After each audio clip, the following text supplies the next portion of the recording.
Do you ever think about the places you used to go? The ones that left you feeling unsettled? Maybe you shrugged it off as nothing. But sometimes those places don't forget us. They hold on, waiting for us to come back, waiting to finish what we unknowingly started. Happy Halloween, and welcome to the Hollow. I am your storyteller. You can call me the Wanderer.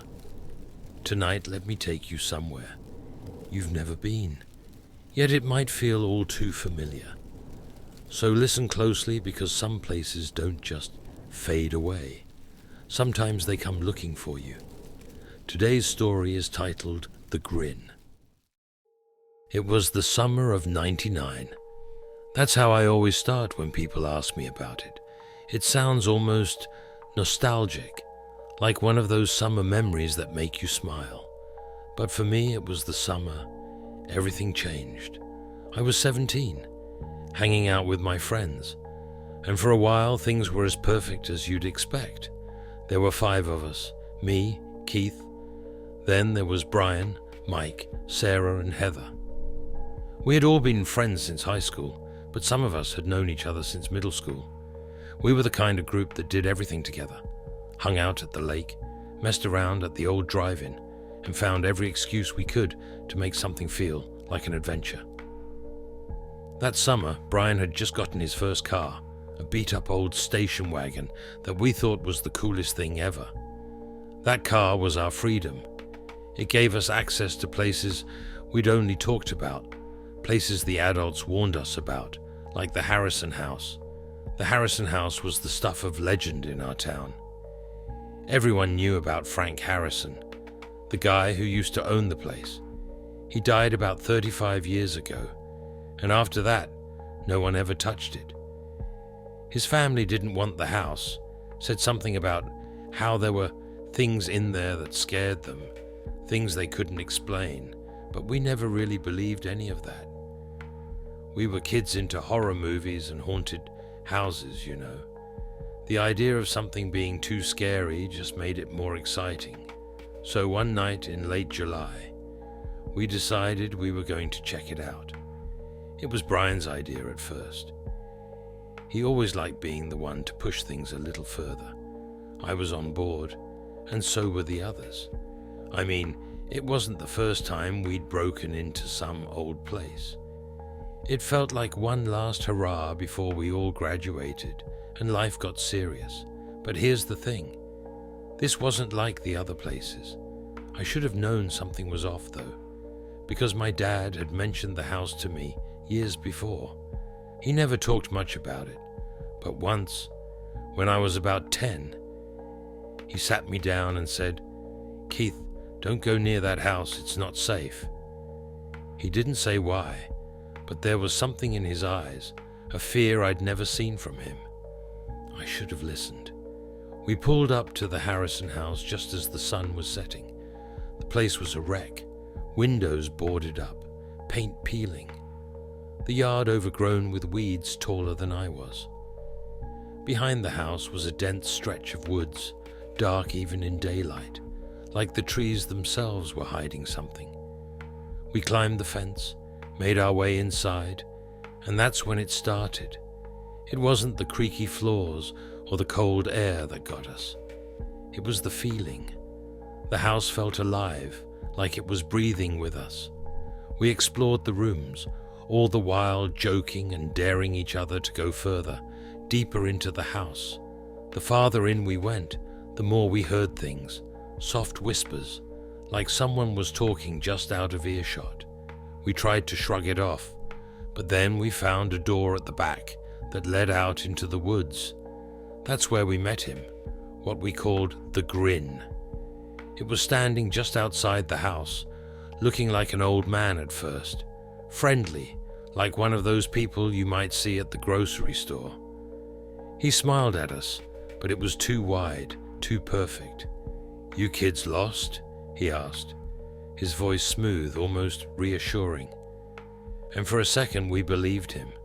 We figured maybe he was just some old guy who lived nearby, but something wasn't right. Mike was the first to walk up to him, but the rest of us stayed back. The Grin just kept smiling, and the closer Mike got, the more his expression changed. "You kids want to see something fun?" the man asked. His voice shifted, got a little deeper, like two people speaking at once. Mike hesitated, but he nodded, and that's when the Grin turned and started walking into the woods. We followed stupidly, thinking this was part of the adventure we came for. The deeper we went, the darker it got, and soon we realized we weren't just walking through trees anymore. There were gravestones, small and old, barely visible in the overgrown brush. Children's graves. That's when we knew something was wrong. Suddenly, the Grin stopped and turned to us. "I've been here a long time," he said, still smiling. "Longer than you've been alive, and you know what's funny? No one ever sees me for what I really am."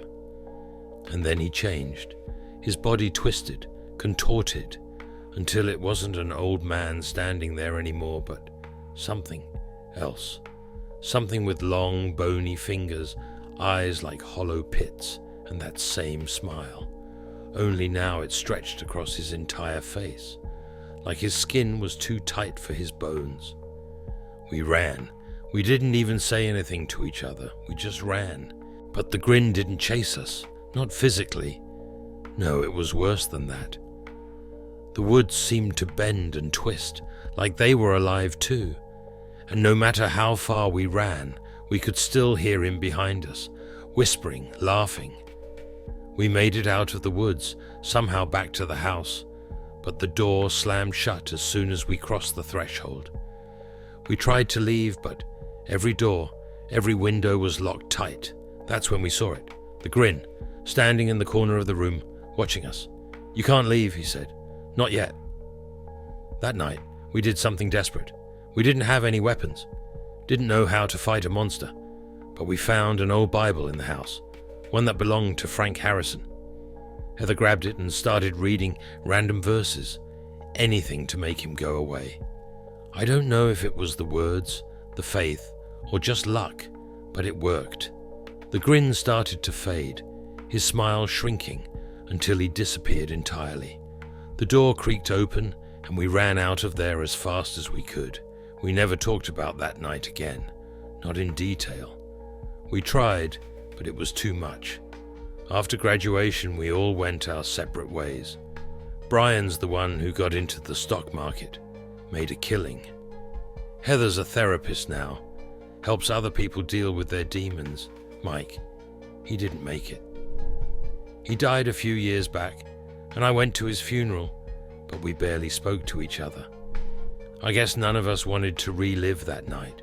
Sarah, she's a stay-at-home mum now, lives in Florida, I think. And me? I moved to Colorado, manage a hotel. It's quiet here, peaceful, but not a day goes by that I don't think about that night, about the Grin, sometimes when it's dark and quiet. I swear I can still hear him, laughing, waiting. In 2011, I went back to Massachusetts, back to where the Harrison house used to be. It's gone now, replaced by a store, but the woods are still there, and I couldn't resist. I walked down the same path we did all those years ago, and that's when I saw it, the cemetery. The gravestones were clearer now, and I realized why the Grin had lured us there. All those children, dead between the ages of 10 and 17. I don't know what it is about that place, but I do know this. The Grin isn't gone, not really. And sometimes I wonder if he's just waiting for the next group of kids to wander too close.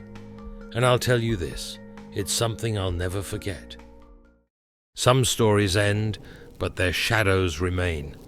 And sometimes the places we leave behind aren't so eager to let us go.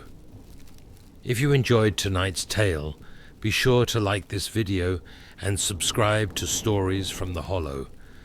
There are always more stories waiting. Until next time, keep a light on, just in case the Hollow comes calling for you too.